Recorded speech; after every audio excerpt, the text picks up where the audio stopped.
e përmasave të kësaj përmbytje janë absolutisht vjedhja dhe vetëm vjedhja e fondeve.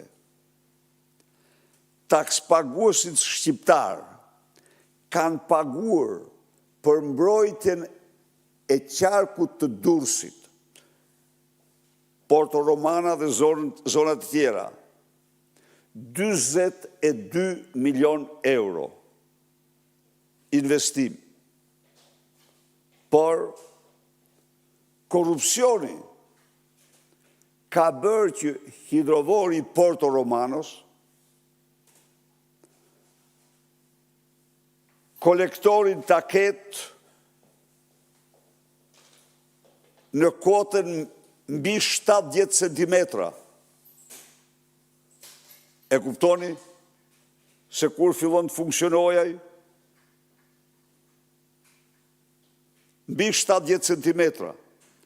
Pra, le të përmbyte një 70 centimetra, pastaj të filloj të evakuoj ujra. Kurse hidrovori i Hamallës prej 8 muajve i ka pompat jashtë funksioni. Pompat e ti janë jashtë funksioni. Përveç kësaj, Durrësi, territori i përmbytur, ka një sistem kanalizimesh shumë të studiuar dhe mirë projektuar. Kanalet janë që të gjitha të zëna, se paratë e caktuara për pastrimin e tyre janë vjedhur dhe vetëm vjedhur nga mafia qeveritare e Durrësit dhe Tiranës. Ajo dramë që shohim ne sot, ajo vërtet ka si shkak natyror dhe ndaj unë kërkoj shpalljen e gjendjes fatkeqësisë natyrore.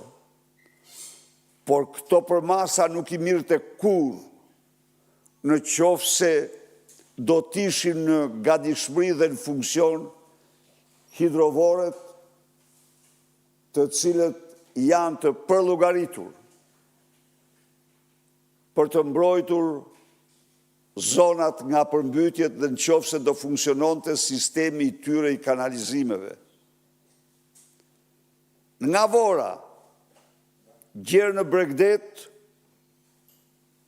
është shtrihet sistemi kanalizimit që synon të mbroj ato territore nga përmbytja.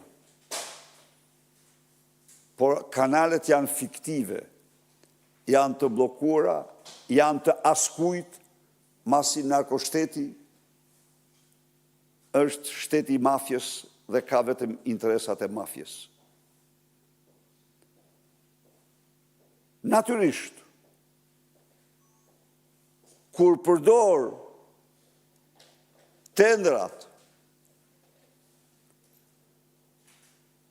për të vjedhur 98% investimit, siç ndodh me Lubi Ballukun dhe Edi Ramën në tendrat e infrastrukturës,